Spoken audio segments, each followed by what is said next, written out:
Okay, so we're diving into December 7th, 1941, Pearl Harbor, Day one. the date which will live in infamy, right? Yeah. But for this deep dive, we're not just revisiting the attack itself. Right. We have sources here that paint a really fascinating picture of the weeks and months leading up to it. Yeah.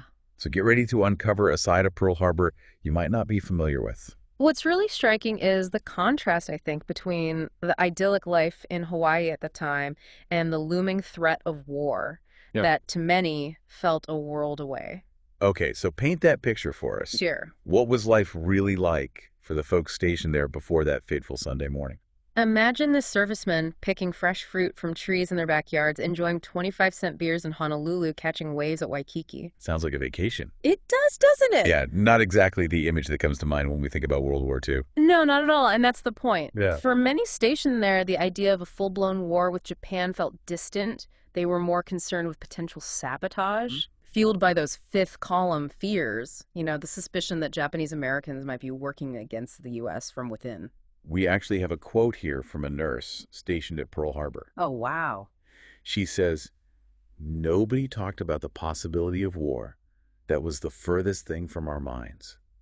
It really drives home that sense of normalcy they felt, despite the global tensions. But if war felt so remote, why the focus on sabotage? Well, logistically, a direct attack on Pearl Harbor seemed almost impossible. Launching a surprise assault across the vast Pacific Ocean on a well-defended U.S. base, it just didn't seem feasible at the time.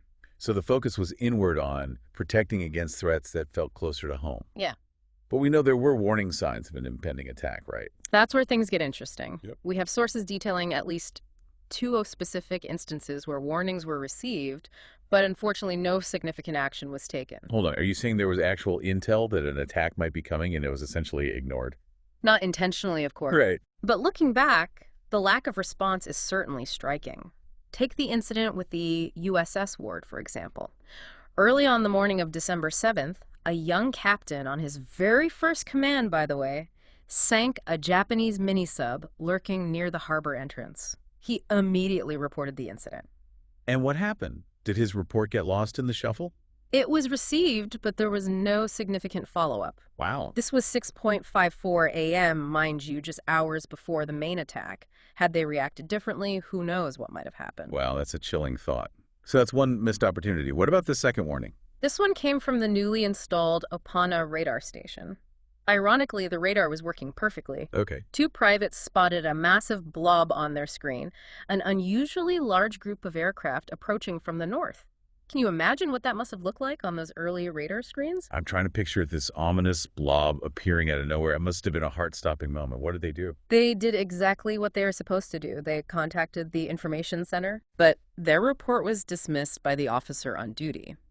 It was Sunday morning, most personnel were at breakfast, and the prevailing attitude seemed to be one of complacency. "Don't worry about it," was the response they received. It's almost unbelievable knowing what we know now. I know, right? Oh. And we have the actual quote from the officer's dismissive response. "It's probably nothing. Maybe a group of B-7s coming in from San Francisco." He said not to worry about it. Hearing those words in hindsight, it really underscores how easily those warnings were brushed aside. Right. Yeah. And this complacency sadly played right into the Japanese strategy. They had done their homework. Their intelligence gathering was meticulous. Spies in Honolulu had provided detailed information about Pearl Harbor's routines, ship schedules, even the fact that many ships would be moored together on Sunday mornings. So they knew exactly when and where to strike to cause maximum damage. Precisely. They understood American habits and exploited them ruthlessly.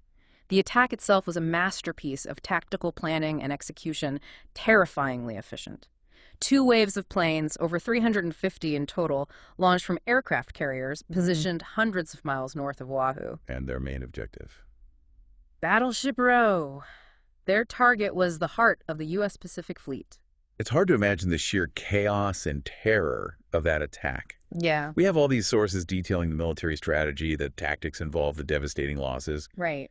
But what really gets to me are the human stories, Right. the individual experiences of those who were there. Yeah, it's those personal accounts that truly bring this history to life. We can talk about battleships and bombs, but ultimately it's about the thousands of individuals whose lives were forever changed on that day. Like Admiral Kimmel, the commander of the Pacific Fleet. Oh, yeah. Our sources paint this really vivid picture of him getting ready for his Sunday morning golf game. only to get that urgent call about the Ward sinking the sub. He cancels his game, heads to headquarters, and then he sees it with his own eyes. Oh, wow. Japanese planes swarming over Pearl Harbor. It's a moment of such stark realization, right? Yeah. Going from a leisurely Sunday morning to witnessing the attack that would drag your country into war. I can't even fathom that feeling. And it wasn't just Kimmel. Right. There's Lieutenant Commander Logan Ramsey, stationed at the Navy Command Center, sending out that iconic message. Air raid Pearl Harbor. This is no drill. Those words echo through history, don't they? They capture the sudden, jarring shift from peace to war and the impact on civilians caught in the crossfire. Those stories are particularly harrowing. Absolutely. One of our sources is the account of a 16-year-old girl, the daughter of a Navy commander. Oh, wow. She describes this makeshift triage center set up in an admiral's basement with wounded sailors staggering ashore, burned, terrified. Yeah. It's heartbreaking to read. Yeah. She talks about encountering this young sailor named Charles from Boise, Idaho. Oh, geez. He's badly injured in shock and keeps repeating this one haunting question. You think they're coming back? It really speaks to the utter fear and uncertainty they must have felt, right? Yeah, that question really gets to me. You think they're coming back? It speaks to the utter fear and uncertainty they must have felt. No one knew what was next if this was just the beginning of a larger invasion.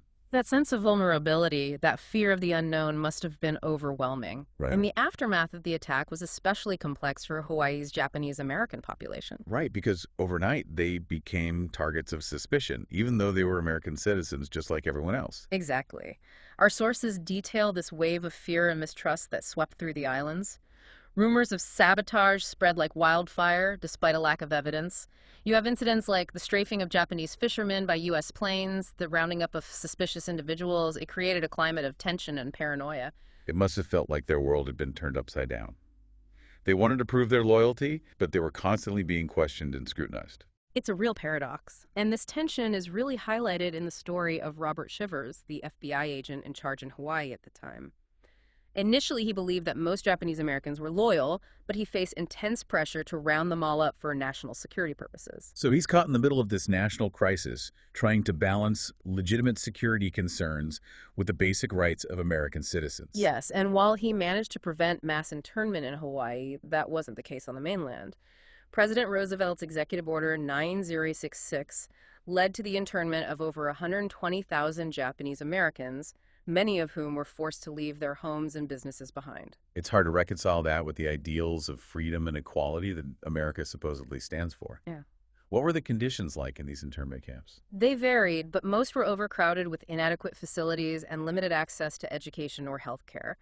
Families were often separated, and the psychological toll was immense. It's a dark chapter in American history for sure. But even in the face of this injustice, there were stories of incredible resilience and courage. Absolutely. And that brings us to the story of the 442nd Regimental Combat Team, formed in 1943. The all-Japanese American unit, right. I've heard they had an incredible combat record. They did.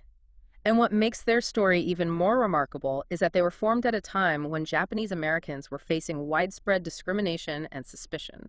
In Hawaii alone, over 10,000 men volunteered to serve even as their loyalty was being questioned. Wow. What kind of impact did their service have on public perception back home? That's where it gets interesting. The 442nd wasn't sent to fight in the Pacific, as one might expect. They were sent to Europe. Wow. So even as they were willing to fight and die for their country, they were still being treated as if their Americanness was in doubt. It seems that way, doesn't it? And their combat record speaks for itself. The 442nd became one of the most decorated units in World War II, known for their bravery and fierce fighting spirit. They earned thousands of medals, including 21 Medals of Honor. Their sacrifices ultimately helped to challenge the prevailing prejudices and pave the way for greater acceptance. It's a testament to their dedication and patriotism.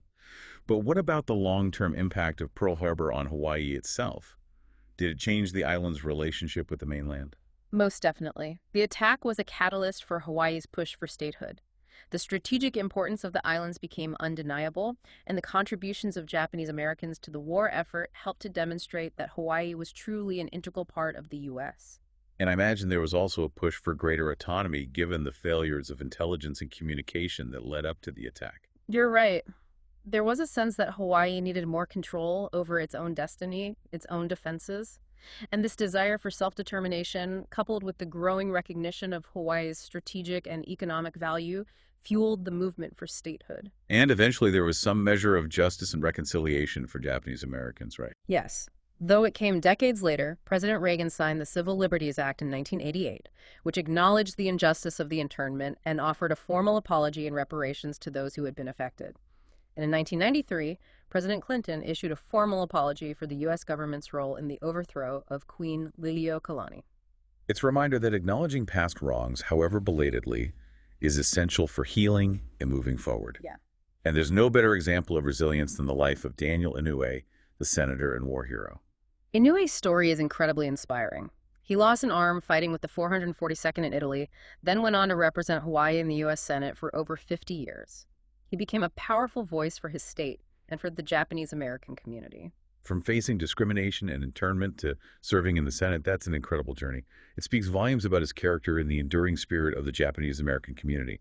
So from idyllic pre-war life to a devastating attack, from fear and suspicion to remarkable heroism, the story of Pearl Harbor and its aftermath is so much more than just a single day in history. It really is. It's a story about resilience, about courage in the face of adversity, about the evolving definition of what it means to be American. And it raises so many questions that are still relevant today. Like how this pivotal event shaped Hawaii's unique identity within the U.S. It's a place with such a rich and complex history, and Pearl Harbor is undeniably a part of that. Yeah, it forced Hawaii to grapple with issues of loyalty, patriotism, and the balance between national security and individual rights. These themes continue to resonate not just in Hawaii, but across the nation. And for listeners who want to delve deeper into this history, we have some great resources to recommend. Oh, awesome. At Dawn We Slept offers a detailed account of the events leading up to the attack, and Facing the Mountain tells the inspiring stories of the Japanese-American soldiers in the 442nd. Those are excellent starting points. But, I encourage you to go beyond the headlines and explore the individual stories. Read about the experiences of those who were interned both in Hawaii and on the mainland. Research the lives of the soldiers who fought so bravely despite facing discrimination and prejudice. These personal accounts offer a powerful lens through which to understand the human cost of war and the complexities of this chapter in American history. There's so much to uncover. Think about which aspects of this history resonate most with you. What questions linger in your mind? How do you think Pearl Harbor shaped our understanding of patriotism and national security? How has it influenced our views on individual rights and the delicate balance between freedom and security? This deep dive has only scratched the surface. Keep exploring, keep questioning, and never forget the human stories behind the headlines.